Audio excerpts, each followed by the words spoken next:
자, 여러분 지난번에 우리가 읽었던 본문 말씀 이전의 내용은 하나님이 약속하시죠. 그리고 하나님이 성취하시는데 약속하시고 성취하는 그 사이에 우리가 하나님을 잘 믿고 하나님 말씀대로 순종할 때도 있지만 그렇지 못할 때도 많아요. 그래서 이삭의 연약함과 이삭의 부족함이 있었음에도 불구하고 하나님께서는 마음을 딴 마음 같지 아니하시고 어떻게 해요? 계속적으로 이삭에게 은혜를 주시는 하나님이었음을 말씀을 통해서 또 배웠습니다. 여러분, 그런데 이러한 하나님의 약속은 이삭 당대에 생겨난 약속이 아니고 누구로부터 시작되었죠? 아브라함에게 약속하셨던 그 말씀을 세대가 넘어서 하나님께서 그대로 이루시는 신실한 하나님이시다.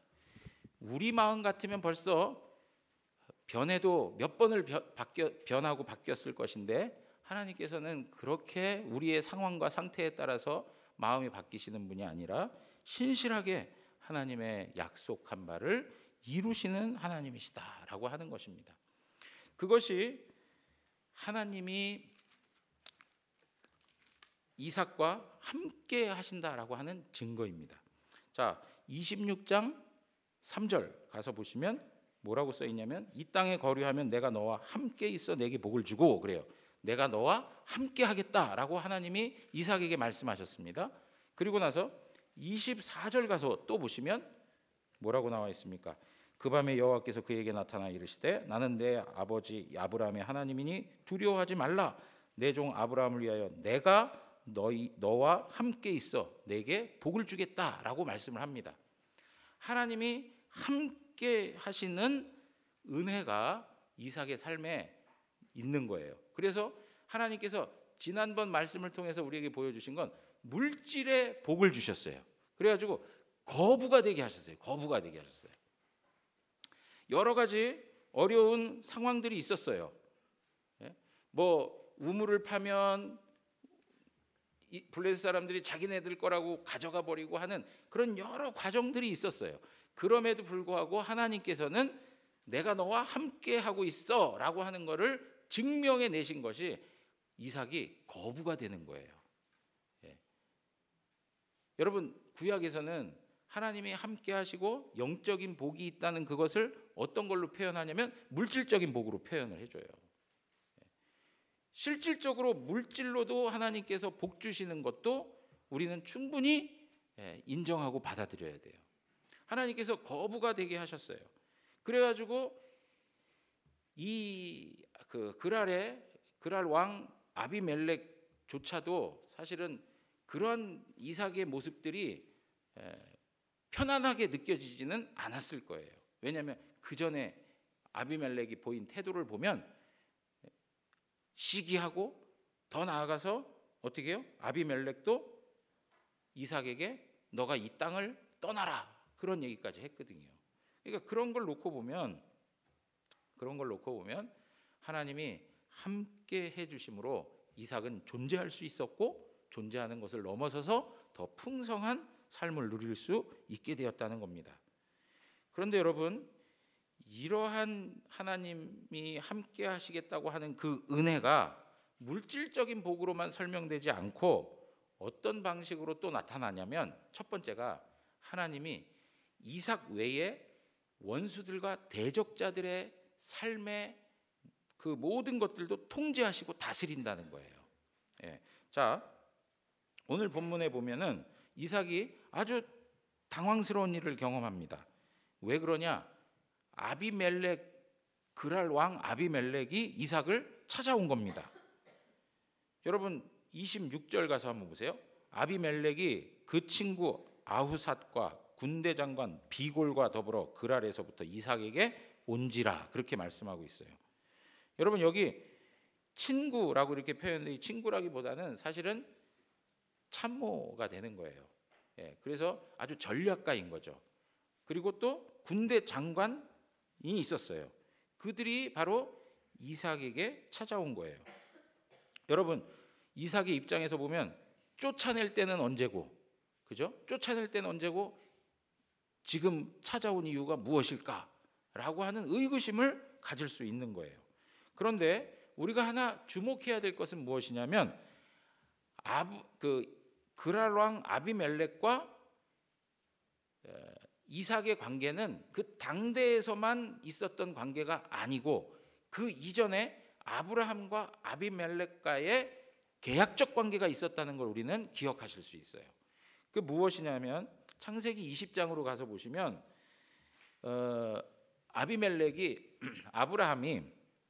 아브라함이 자기의 아내를 누이라고 속입니다. 그것 때문에 하나님께서 아비멜렉에 나타나 가지고 아주 크게 책망을 하시죠. 그 일로 인해서 아비멜렉이 아브라함을 소환하고 아브라함에게 너가 어떻게 나한테 이렇게 할 수 있느냐 그러면서 책망을 해요. 그리고 나서 이제 많은 짐승들로 보상을 해줍니다. 그러면서 아브라함에게 한 말이 뭐냐면 20장 15절에 있는 말씀인데, 아브라함에게 이르되 내 땅이 내 앞에 있으니 내가 보기에 좋은 대로 거주해라, 이렇게 얘기를 합니다. 야, 여기 땅이 많이 있으니까 너가 좋은 곳에 거주해도 좋아 라고 허락을 해줬어요. 그렇게 해서 관계되어져 나왔는데 시간이 지나가지고 이제 이삭의 시대가 된 거예요. 그리고 이삭이 거부가 되었어요. 그러다 보니까 블레셋 사람들이 계속 시기하는 거예요. 그러면서 아브라함이 팠던 우물을 메꾸기 시작하는 거예요. 그리고 나서 26장 16절에 뭐라고 얘기하냐면 아비멜렉이 이삭에게 이르되 내가 우리보다 크게 강성한즉 우리를 떠나라 라고 얘기합니다.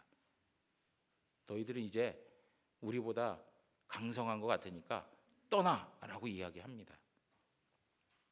사실은 좋은 명분을 만든 것이 너희가 우리보다 강하니까 라고 이름을 붙인 거지 사실은 강한 건 아니죠. 이제 좀 이따가 말씀을 드리겠지만 아무튼 떠나라 그렇게 얘기를 하는 겁니다. 그리고 이삭은 그 지역을 떠나서 그랄 골짜기에 장막을 칩니다. 그랄 골짜기에 장막을 치게 되고 거기서도 계속 우물을 찾습니다. 그런데 우물을 찾을 때마다 그랄 목자들이 와가지고 막 자기네 거라고 주장을 하죠. 그래서 그곳 이름을 뭐라고 붙였냐면 에색이라, 다툼이라고 하는 뜻을 붙였습니다. 그리고 해서 또 다른 데 가서 팠습니다. 그랬더니 또 와가지고 자기네 거라고 막 주장하면서 자기 것들을 챙기는 걸 계속 주장하는 거죠. 그래서 신나라고 하는 이름을 붙입니다. 대적함이라고 하는 뜻이에요. 대적하다라고 하는 뜻인데 신나라고 하는 이름을 붙여요. 그런 가운데 또 이삭이 자리를 옮겨요.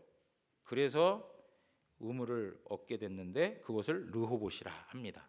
장소가 아주 넓다라고 하는 뜻을 가지고 있다는 거죠. 여러분, 이러한 내용들을 놓고 보면 이삭은 아비멜렉과 블레셋 사람들이 자기를 충분히 미워하고 있고 자기를 시기하고 있고 자기를 못마땅해 여기고 있다는 것을 잘 알고 있어요. 그래서 그 아비멜렉이 찾아왔을 때 뭐라고 말을 하냐면 27절에 이렇게 얘기합니다. 27절에 이삭이 그들에게 이르되 너희가 나를 미워하여 나에게 너희를 떠나게 하였거늘 어찌하여 내게 왔느냐라고 얘기합니다. 야, 너희가 나를 미워했잖아. 미워가지고 나가라고 할 땐 언제고 지금은 또 왜 온 거야? 뭐 이런 식의 지금 대화를 하고 있는 겁니다. 여러분, 이러한 그 관계가 있다는 것을 이해하면서 우리가 생각할 수 있는 게 뭐냐면, 여러분, 지금 우리가 성경을 읽고 그랄 왕 아비멜렉이 화친을 청하러 왔구나라는 걸 아니까 그렇지, 사실 이삭의 입장을 놓고 보면 그들이 딱 다가왔을 때 얼마나 불안한 마음이 있었겠어요. 이것도 뭘 시비 걸러 왔을까? 이젠 또 뭘 얘기하려고 왔을까? 막 이런 생각이 있지 않겠습니까? 그리고 이삭의 마음에서도 그럴 뿐만 아니라 그랄 왕 아비멜렉도 이삭이 점점 거부가 되어져 가고 힘이 강해져 가는 모습을 보면서 야, 이거 그냥 내버려 두면 안 되겠는데 하고 무엇인가 조치를 내려서 완전히 이삭을 쫓아버릴 수 있는 그런 역할들도 할 수 있는 거예요. 여러분, 지금 아까 그랄 왕 아비멜렉이 너희가 우리보다 크게 강성한즉 이제는 떠나라라고 말을 했지만 사실은요, 이삭은요 여전히 족장에 불과해요. 이삭은 여전히 족장이고 나그네에 불과해요. 그랄은 어떻습니까? 블레셋은 어떻습니까? 왕제도가 있는 거예요. 지금 왕제도. 여러분, 여기 아비멜렉이라고 하는 이 단어는 이집트의 왕을 우린 뭐라고 부르죠? 예? 네, 바로라고 불러요. 바로, 그죠? 바로. 그거는 왕의 호칭이에요. 개인의 이름이 아니고 왕을 부를 때 파라오라고 이렇게 지칭한단 말이죠. 마찬가지로 블레셋의 왕에 대해서 호칭하는 표현이 뭐냐? 아비멜렉인 거예요. 아비멜렉. 그리고 군대 장군 비골이라고 하는데, 군대 장군 비골이라고 하는 것도 군대 장관이라고 하는 이름을 두고 얘기를 하는 거예요. 그러니까 여러분 보십시오. 이 나라는 이미 나라의 개념을 가지고 있고 왕제도가 있고 군대 조직까지 있으니까 이삭과 비교해 보면 싸움 대상이 될까요? 안 될까요? 사실은 안 되는 거예요. 예. 오늘날로 얘기하자면 아주 잘 나가는 재벌하고 신암동에 아주 잘 나가는 구멍가게하고 싸움하는 정도라고 생각을 하면 되는 거예요.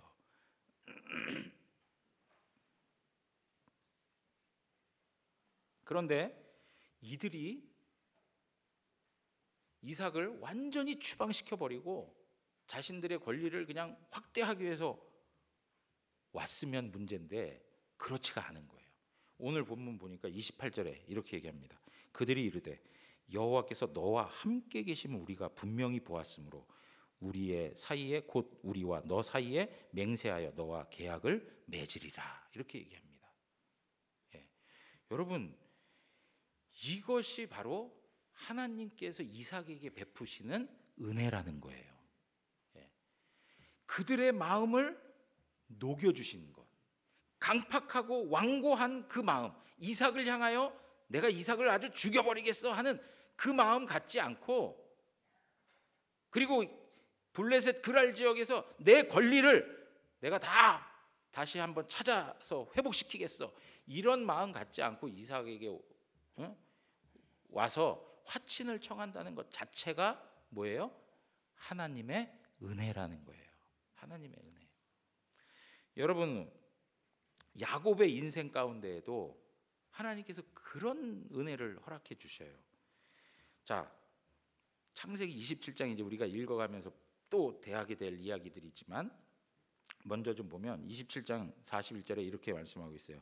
그의 아버지가 야곱에게 축복한 그 축복으로 말미암아 에서가 야곱을 미워하여 심중에 이르기를 아버지를 곡할 때가 가까웠은즉 내가 내 아우 야곱을 죽이리라. 그렇게 얘기해요.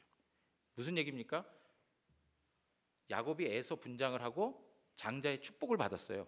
그 사건 이후에 에서가 가지고 있는 마음이에요. 살기가 등등해. 그래서 누굴 죽이겠다는 거예요? 야곱을 죽이겠다는 거예요.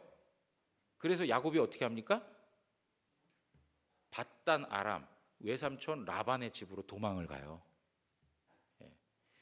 도망가고 나서 하나님께서 야곱과 함께 하셔서 그에게 은혜를 베푸사 그가 가나안 고향집으로 돌아오게 되죠. 그럴 때 라반의 집을 떠나지만 야곱의 마음 가운데 계속 부딪히는 것이 무엇이었을까요? 그것은 형 에서를 대면하는 거예요. 형 에서를 만나는 게 너무나도 부담스러운 일인 거예요. 염려돼요. 불안해요. 그래서 야곱이 작전을 짭니다. 어떻게 하죠? 먼저 자기 종들을 앞서 보내가지고 에서에게 많은 짐승들을 선물로 전달해줘요. 그 야곱의 뜻을 가지고 전했던 사람들이 에서를 만나고 돌아와서 야곱에게 하는 말이 뭐냐면 에서가 400명의 장정을 거느리고 당신을 만나러 온다는 거예요.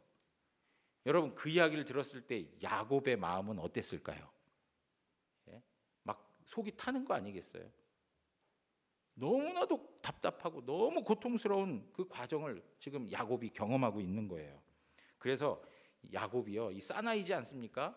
그래도 여러 어려운 과정 속에서 객지 생활하면서 그래도 성공한 사람인데, 그 사람이 창세기 32장 7절에 뭐라고 그 사람의 마음을 표현하고 있냐면 7절에 이렇게 얘기합니다. 야곱이 심히 두렵고 답답하여 자기와 함께한 동행자와 양과 소와 낙타를 두 떼로 나누고. 여러분, 두려움이 있었다는 거예요. 답답함이 있었다는 거예요. 풀리지 않는 문제가 있는 거예요. 예. 이 관계 문제, 이 관계 안에서 어떻게 보면 객지 생활해가지고 성공해가지고 돌아왔는데 형 에서에게 완전히 초토화될 수 있는, 그 세월이 다 아무런 의미가 없는 그러한 상황이 될까 하는, 자기 생명과 그 가족과 그 모든 것들이 다 한순간에 다 상실되어지는 그러한 상황에 직면하지 않을까 하는 두려움이 앞서게 되는 거죠. 그래서 어떻게 합니까? 32장 11절에 보면 자기 자신이 두렵다라고 표현을 해요. 그러면서 그 두 떼로 나눠 가지고 앞에 있는 그 저기들은 자기가 조금 더 거리가 있는 사람들 앞에 세우고, 자기가 더 아끼고 사랑하는 사람들 뒤쪽에 세우고, 그래가지고 에서를 이렇게 대면하려고 하는 아주 잔머리의 그런 모습들을 우리에게 보여주고 있어요. 그런데 그때에 하나님께서 약복강가에서 야곱을 만나 주시죠. 야곱을 하나님께서 만나 주시고 나서 그 다음에 33장으로 이제 이어져 가는 이야기가 전개되는데, 에서가 400명의 장정을 거느리고 옵니다. 그런데 정말로 놀라운 일이 벌어집니다. 자, 창세기 33장 3절에서 4절입니다. 자기는 그들 앞에서 나아가되 몸을 7번 땅에 굽히며 그의 형 에서에게 가까이 가니. 자, 4절 우리 다 같이 한번 읽겠습니다. 시작.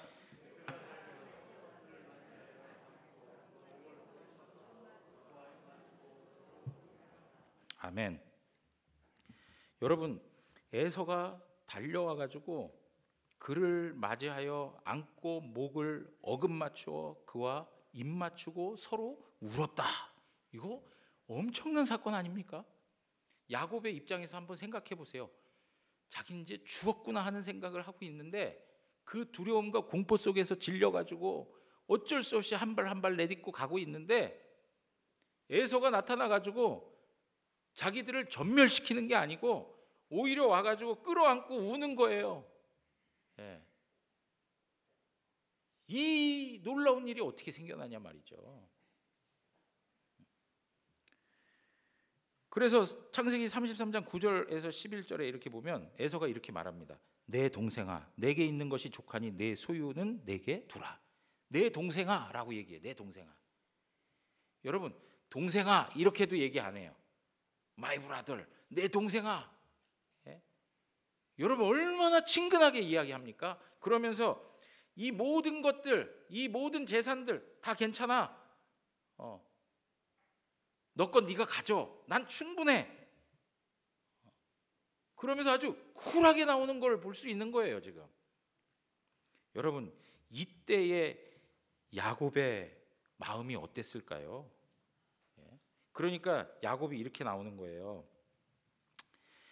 야곱이 10절에 가서 보니까 이렇게 나와요. 내가 형님의 눈앞에서 은혜를 입었사오면 청하건대 내 손에서 이 예물을 받으소서. 내가 형님의 얼굴을 배운즉 하나님의 얼굴을 본 것 같사오며 형님도 나를 기뻐하심이니이다. 하나님이 내게 은혜를 베푸셨고 내 수요도 족하오니 청하건대 내가 형님께 드리는 예물을 받으소서 하고 그에게 강권함에 받으니라 그랬어요. 여러분, 이러한 모습들 가운데에 에서의 마음을 녹이시고 에서를 통제하시는 분이 누구일까요? 그것은 여호와 하나님이신 거예요. 어느 누가 그 장성한 에서를 그 상한 마음을 돌이킬 수 있겠습니까? 내가 야곱을 죽이리라 하고 평생의 이를 갈고 또 칼을 갈았던 그 사람의 그 상한 마음을 누가 그렇게 넉넉하고 용서할 수 있는 마음으로 변화시켜 주냐 이거예요. 여호와 하나님께서 만드시는 거예요. 여호와 하나님. 여러분, 왜 이렇게 하나님께서 에서의 마음을 녹이실까요? 그것은 야곱을 보호하시기 위해서 그런 거죠. 왜 그렇습니까? 하나님은 야곱에게 뜻을 두시고 야곱을 통하여 하나님 약속을 이루실 것을 말씀하셨기 때문에 하나님 약속을 이루기 위한 하나님의 사람 야곱을 하나님께서 지키시고 보호하시고 돌보시는 것이 마땅한 거죠. 그래서 결국 하나님께서는 에서를 다스리고 계시는 거예요. 사랑하는 성도 여러분, 오늘 우리의 삶에 지금 이삭의 삶에도 마찬가지인 거예요. 하나님께서 아비멜렉이 중요한 게 아니고 이삭을 보호하여 하나님 나라의 일을 이루어 가셔야 하기 때문에 하나님께서는 아비멜렉의 마음도 다스리고 있는 거예요.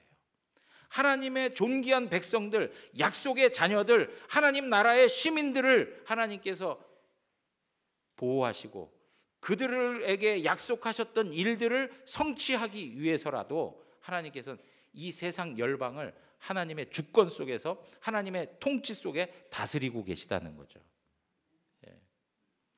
사랑하는 성도 여러분, 오늘 우리의 삶에도 두렵고 또 답답하고 그리고 해결되지 않아서 불안함을 느낄 수 있는 많은 일들이 있습니다.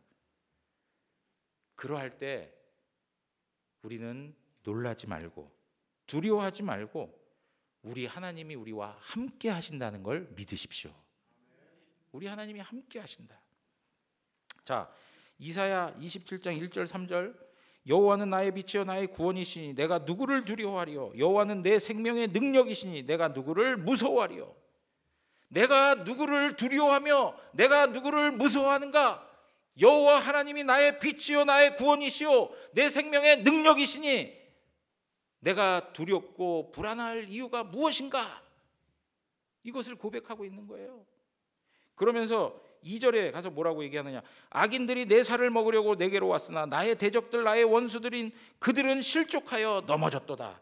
군대가 나를 대적하여 진칠지라도 내 마음이 두렵지 아니하며 전쟁이 일어나 나를 치료할지라도 나는 여전히 태연하리로다. 여러분, 이거 누가 고백한 거죠? 다윗이 고백한 내용인데 다윗은 전쟁에서 잔뼈가 굵은 사람이에요. 다윗은 수없이 많은 전쟁 속에 살았던 사람이에요. 끊임없이 대적자가 있었고 원수가 있었어요. 다윗을 그냥 내버려 두는 사람 없어요. 늘 그 관계 속에서 하나님께서 다윗을 세워 오셨어요. 그러할 때 어떻게 해요? 하나님이 빛이 되시고 하나님이 구원이 되시고 하나님이 생명의 능력이 되셔서 다윗을 지키시고 보호하시고 그를 이끌어 주셨단 말이죠. 여러분, 이러한 하나님의 약속이 바로 우리들에게도 주어져 있다는 걸 믿으십시오. 우리들에게도 주어져 있다는 거예요. 제가 금요일 날 말씀드린 바가 있습니다. 우리 그 합신의 전도사님 한 분인데 경호학과 출신이래요. 경호학과. 근데 공부를 아주 열심히 한답니다. 그래서 군대에 있을 때 어떻게 해서 이제 예수를 만나고 우리 합신에 와서 공부를 하게 되었는가 이렇게 물어봤더니 군대 장교인지 하여튼 지휘관으로 있을 때 사병들을 데리고 교회를 이렇게 항상 갔대요. 그리고 예배 끝나고 나면 밖에 나와가지고 담배 한 가지씩 다 주고 담배를 피게 했대요. 이 사람은 지금 교회 신앙생활 안 하는 사람이에요. 신앙생활 안 하는데 교회 갈 친구들 불러다가 예배당 데리고 가서 끝나고 나면 다 나와가지고 담배 일발 장전 해가지고 이제 담배를 다 피게 해주고 한 거예요. 그런데 어느 사람도 그거에 대해서 뭐라고 하는 사람이 없고 자기도 참 이렇게 뭐랄까요, 아주 쿨한 지휘관처럼 고참처럼 이렇게 흐뭇해하고 있었는데 이등병 하나가 들어와 가지고 갑자기 시비를 건 거예요. 이등병이. 이것이 옳은 겁니까? 그러더래요. 이게 옳은 겁니까? 그 한마디를 듣고 화가 나가지고 불러다가 두들겨 패고 그랬대요. 못살게 굴었대요. 예. 그런데 잘 때 계속 그 친구의 이야기가 들려오고 자면서도 계속 부딪히고 막 그렇게 양심적인 고통을 경험했던 것 같아요. 그래가지고 아무튼 그런 과정 속에서 하나님을 믿게 되고, 이 친구가 다니는 교회가 어디냐 갔더니 이제 그 교회가 이제 우리 합신교단 안에 있는 교회이고, 그래서 신앙생활 하면서 거기서 이제 합동신학교까지 온 거예요. 여러분, 그 한 사람의 한마디가 한 사람을 사역자로 만들어 버렸어요. 예? 그러니까 이러한 모습들을 보면서 사실은 그 이등병의 마음에 두려움이 없었을까요? 그런 부분들이 참 쉬운 일 아니잖아요. 정말 어려워요. 단순한 일 아닌 거 잘 아시잖아요. 그럼에도 불구하고 하나님 나와 함께 하신다는 담대한 그런 믿음, 내가 하나님 앞에서 가르침 받았던 신앙적인 내용들, 이 부분에 대해서 넘어갈 수가 없는 거죠. 그러니까 그것을 이야기했는데 결국 그 싸움 속에서 물론 매도 맞았을 수도 있고 괴롭힘을 당할 수도 있었어요. 그러나 결과적으로 승리한 사람 누굽니까? 예? 이등병이 승리한 거예요. 이등병이 승리한 게 아니라 결국 뭐예요? 하나님이 승리하신 거예요. 예. 사랑하는 성도 여러분, 우리의 신앙의 내용들을 하나님 앞에서 세워가고 할 때에 세상이 주는 많은 도전들이 있어요. 참 신자로서 살아갈 때에 세상에서 오는 많은 그런 어떤 어려운 일들도 우리에게 계속적으로 다가올 거예요. 그래서 두렵기도 하고 또 어떤 부분에 불안함도 느낄 수 있어요. 그러나 하나님 앞에 은혜를 받는 하나님의 자녀들은 하나님이 지켜주신다는 거예요. 하나님이 지켜주신다는 거예요. 여러분, 제대로 된 신앙인이 없어서 한국교회가 병드는 거지, 제대로 신앙적 본질에 충성한 한 사람이라도 있으면 엄청난 역사가 일어나고 있는 거예요. 우리 청년들, 우리 학생들 한국 교회를 보면서 비판하고 부정적인 생각들 하는데, 비판하고 부정적인 생각을 하는 그 모습이 나의 모습인지 생각을 해봐야 돼요. 우리가 내가 얼마나 하나님의 신앙 앞에, 그 말씀 앞에 본질적으로 신앙의 내용들을 추구해가고 있는가. 두려워하지 말고 무서워하지 말고 하나님 나와 함께 하신다는 것, 그것을 마음에 품고 하나님 말씀이 가르쳐 주는 대로 살아가는 삶의 모습들을 가질 때 하나님께서 우리의 바깥 세상의 모든 역사까지도 다스리셔서 하나님 사람들을 세워 가실 줄 믿습니다. 여러분, 두 번째는 하나님이 함께 하신다는 것이 어떤 은혜로 나타나느냐, 이삭에 관한 문제예요. 아까는 아비멜렉의 모습을 하나님이 다스려 주시는 건데, 이거는 이삭에 관한 거예요. 여러분, 무슨 얘기냐면 이삭도 화가 날 법하지 않습니까? 끊임없이 블레셋 사람들에 의해서 자신의 것을 상실한다라고 할 때에, 빼앗긴다라고 할 때에 그 속에서 화가 치밀어 오르지 않겠어요? 그런데 이 사람 바보 같을 정도로 블레셋 사람들이 자기 거라고 주장하면 내어주고 다른 데 가서 파요. 그리고 또 자기 거라고 주장하면 또 다른 데 가서 파요. 이 바보 아닙니까? 오늘날의 개념으로 놓고 보면 바보예요. 그래서 어디로 가요? 글 아래 골짜기로 들어가요. 예. 여러분, 이러한 모습이 이삭이 바보여서 그렇게 하는 게 아니고, 이삭이 결국은 하나님의 성품을 나타내 보여주고 있다는 거예요. 하나님, 그분이 어떤 분인가라고 할 때 이삭은 하나님이 함께하는 사람이에요. 하나님이 함께하는 사람 안에 그의 성품과 그의 인격 속에 드러나야 되는 건 하나님 그분이어야 하는 거예요. 그러니까 하나님의 성품이 이삭을 통해 드러나고 있는 거예요. 자, 하나님께서 아브라함을 부르셔서 뭐라고 얘기하시냐면 18장에 이렇게 얘기를 하셨어요. 아브라함은 강대한 나라가 되고 천하 만민은 그로 말미암아 복을 받게 될 것이 아니냐. 19절에 내가 그로 그 자식과 건속에게 명하여 여호와의 도를 지켜 의와 공도를 행하게 하려고 그들을 택했다라고 하는 거예요. 하나님이 아브라함과 그 자손들을 택하신 이유가 뭐냐? 하나님의 말씀을 지켜 의와 공도를 행하기 위해서 내가 그들을 택했다는 거예요. 하나님이 세우시고자 하는 하나님의 나라는 이 세상 나라와 다르다는 거예요. 이 세상 나라는 힘의 논리예요. 같이 싸워야 돼요. 내 것을 삼으려면 치열해야 돼요. 양보하면 안 되는 거예요. 그러나 하나님의 나라는 그거와는 다르다는 거예요.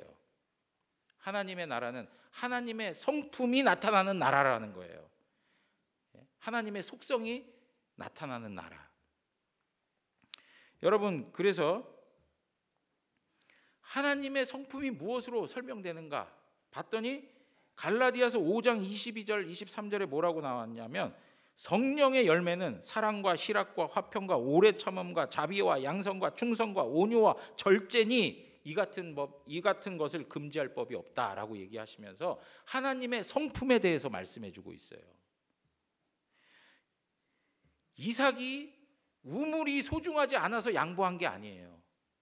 그가 끊임없이 양보하고 또 양보하여 다투지 않은 것은 하나님의 은혜를 받은 자로서의 하나님 그분의 성품을 보여주기 원하는 거예요. 온유한 마음을 가진 거죠. 화평을 추구한 거예요. 화평을. 여러분 시편 37편 5절에서 11절 말씀을 보면 내 길을 여호와께 맡기라. 그를 의지하면 그가 이루시고 내 의를 빛같이 나타내시며 내 공의를 정오의 빛같이 하시리로다. 여호와 앞에 잠잠하고 참고 기다리라. 자기 길이 형통하며 악한 꾀를 이루는 자 때문에 불평하지 말지어다. 악한 꾀를 이루는 자 때문에 불평하지 말아라. 8절에 분을 그치고 노를 버리며 불평하지 말라. 오히려 악을 만들 뿐이다. 여러분 살다 보면 다른 사람의 형편들을 인하여서 불평하고 원망할 때가 생겨요. 막 화가 치밀어 오를 때가 생겨나는 겁니다. 그런데 그 일이 있을 때 분을 그치고 노를 버리고 불평하지 말라는 거예요. 왜요? 그것 안에서 더 큰 죄악이 나타나기 때문에 그렇다는 거예요. 그러면서 뭐라고 얘기해요? 잠잠하고 참고 기다리라는 거예요. 여호와 앞에서 잠잠하고 참고 기다려라. 기다려라. 왜 그러냐? 9절 가서 보세요. 9절 다 같이 한번 읽겠습니다. 시작. 진실로 악을 행하는 자들은 끊어질 것이나 여호와를 소망하는 자들은 땅을 차지하리로다. 여러분 악을 행하는 자들은 끊어지는데 어느 정도로 끊어지느냐? 10절에 나옵니다. 잠시 후에는 악인이 없어지리니 내가 그것을 자세히 살필지라도 없다. 눈을 씻고 봐도 악인이 없어. 왜요? 하나님이 쓸어버리셨어요. 그러므로 악인들 때문에 원망하고 불평하고 그것 때문에 너도 똑같이 죄짓지 말고 기다리고 참고 바라보아라. 누구를 바라봐요? 여호와를 소망하라는 거예요. 여호와를 바라보라는 거예요. 그러면 어떻게 해요? 땅을 차지하겠대요. 그런데 여호와를 소망하는 자들은 땅을 차지하는데 여호와를 소망하는 자를 다른 표현으로 해주고 있어요. 11절에 뭐라고 합니까? 다 같이 한번 읽겠습니다. 시작. 그러나 온유한 자들은 땅을 차지하며 풍성한 화평으로 즐거워하리로다. 여호와를 소망하는 자가 어떤 자예요? 온유한 자예요. 온유한 자. 온유한 자가 땅을 차지한다는 거예요. 여러분 여기서 땅은 뭡니까? 분깃이에요. 기업이에요. 오늘날로 말하자면 재산이에요. 여러분 오늘날 시대에 재산을 늘리고 재산을 확보하려면 어떻게 해야 돼요? 세상적으로 말하면 치열하게 살아야 돼요. 냉정하게 살아야 돼요. 분투하면서 싸우면서 내 것을 보호하고 내 것을 확장시켜야 되는 거예요. 그런데 하나님의 나라의 원리는 그렇지 않다는 거예요. 하나님 나라는 무엇이에요? 온유하라는 거예요. 화평을 구하라는 거예요. 그럴 때 어떻게 해요? 하나님께서 땅을 차지하게 해주신다는 거예요. 하나님의 나라와 세상 나라의 가치 체계와 그 모든 삶의 방식 자체가 이렇게 다른 거예요. 하나님께서는 이삭에게 은혜를 주셨고, 그 은혜를 받은 이삭은 바로 하나님 나라의 원리를 세상 앞에 드러내는 거예요.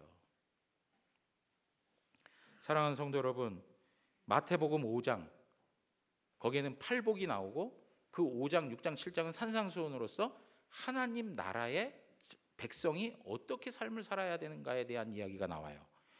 마태복음 5장 5절에 뭐라고 얘기하냐면, 온유한 자는 복이 있나니 그들이 땅을 기업으로 받을 것이며. 온유한 자가 치열하게 살아야만 땅을 기업으로 받을 것 같은데, 온유한 자가 오히려 땅을 기업으로 받는다는 거예요. 하나님의 나라는 세상 나라와 달라요. 우리의 생각과 우리의 마음과 우리의 삶의 태도와 삶의 방식, 우리가 가지고 있는 기준, 이 모든 것들이 하나님의 나라의 기준이어야 하는 거죠. 그런 입장에서 놓고 보면 지금 이삭은 하나님 나라의 소중한 가치들을, 하나님 나라의 하나님의 성품을 지금 세상 앞에 드러내고 있는 거예요. 사랑하는 성도 여러분, 예수님께서 말씀하셨습니다. 나를 따라오려거든 자기를 부인하고 자기 십자가를 지고 나를 따르라. 여러분, 나를 부인한다라고 하는 말, 나의 욕심, 나의 욕망, 나의 생각, 나의 의지,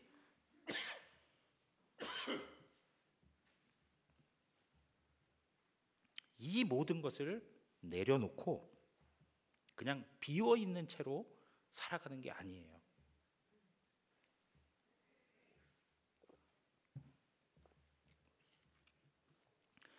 여러분, 불교는 자기 비움이 굉장히 큰 덕목일 수 있는데요, 기독교는 비워 있는 것을 덕목으로 생각하지 않아요. 자기를 부인한 걸로 끝나지 않고 하나님의 은혜로 채우기를 원하시는 거예요. 하나님의 은혜로 채우기를 원하시는 거예요. 주님의 것으로 채우기를 원하세요. 우리의 욕심, 우리의 의, 우리의 욕망, 생각, 의지들 다 버리고 주님의 것으로, 예수님의 마음으로, 예수님의 성품으로 채워가기를 원하시는 것이 하나님의 뜻이에요. 사랑하는 성도 여러분, 사랑과 희락과 오래 참음과 자비와 양성과 충성과 온유와 절제, 이건 돈으로 살 수가 없는 것입니다. 우리 안에서 자연스럽게 나올 수 있는 것들이 아닙니다. 전적으로 하나님이 함께 하시고 하나님이 은혜 주셔야만 나올 수 있는 성품인 겁니다. 여러분들이 하나님이 함께 하시는 하나님의 사람들이라면 마땅히 하나님 앞에서 하나님의 성품으로 이 세상 가운데 하나님이 드러나야 하는 것입니다. 어제 전도를 하고 이렇게 막 걸어오는데 제가 앞서서 이제 막 걸었어요. 그랬더니 우리 뒤에 오던 집사님 한 분이, 아유 목사님 다리가 참 가느다라고 이렇게 얘기하시더라고요. 목사님 다리가 참 가느다라시나요? 이렇게 얘기하시는. 그러니까 되게 저 듣기 좋으라고. 왜냐하면 뚱뚱하다 이렇게 표현 않고 이렇게 보기 좋게라고 이렇게 표현하신 것 같았어요. 그랬더니 제 아내가 옆에서, 아유 집사님 눈이 가느다라셔서 그렇게.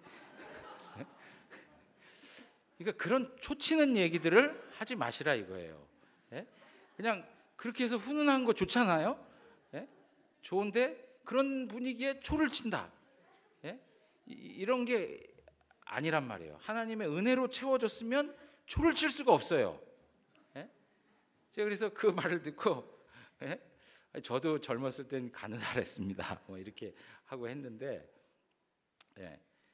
여러분, 우리의 삶의 형편에서 우리가 말하는 것, 우리의 인격 속에서 드러나는 것, 이 모든 것들을 다 하나님 앞에서 정말 아름답게 만드는 것, 하나님의 은혜로 드러나는 것. 그래서 사도 바울도 얘기했죠. 우리의 말에 은혜를 끼치게 하라. 그죠? 예, 소금을 쳐야 돼요. 우리의 말에 소금을 쳐야 되고, 우리의 모든 삶의 모습이 은혜를 끼치는 삶이 되어야 한다는 거죠. 우리 대구 영안교회 모든 성도님들이 정말 하나님 앞에서 하나님의 은혜를 받은 자로 살아가고 있습니다. 그러면 은혜 받은 자로서 하나님의 은혜를 끼치는 삶으로 하나님 앞에 영광 돌리며 나아가기를 원합니다. 어느 정도냐? 이삭이 그렇게 살았더니 아비멜렉이 이삭의 모습을 보고 하나님이 함께 하시는 걸 보았다 그러면서 하나님을 예배하는 거예요. 저 말씀 보십시오. 29절에 가서 보시면 너는 우리를 해하지 말라. 이는 우리가 너를 범하지 아니하고 선한 일만 내게 행하여 내가 평안히 가게 하였음이라. 이제 너는 여호와께 복을 받은 자다 하면서 세상이 이삭을 축복하고 있는 걸 보죠. 결국 이건 누구를 높이는 거냐면 여호와 하나님을 높이는 거예요. 여러분, 우리의 수준을 하나님께서 어느 정도까지 높이시길 원하느냐? 우리를 대적하고 우리를 미워하고 우리를 비난하고 조롱하는 그 사람마저도 하나님 앞에 영광을 돌릴 수 있는 수준으로 우리를 은혜로 채워가기를 원하시는 분이 하나님이세요. 예. 그래서 이 말씀 기억하시죠? 이같이 너희 빛이 사람 앞에 비치게 하여 그들로 너희 착한 행실을 보고 하늘에 계신 너희 아버지께 영광을 돌리게 하라. 그들이란 누구예요? 너희들을 조롱하고 너희들을 비난하고 너희들을 욕하고 너희들을 핍박하고 하는 그들로 너희의 착한 행실을 보고 너희의 은혜로운 모습들을 보고 하늘에 계신 너희 아버지께 영광을 돌리게 하라. 이러한 말씀이 우리 대구 영안교회 모든 성도들 사이에서 풍성하게 이루어지는 은혜가 있기를 주님의 이름으로 축원합니다. 다 같이 일어나시겠습니다.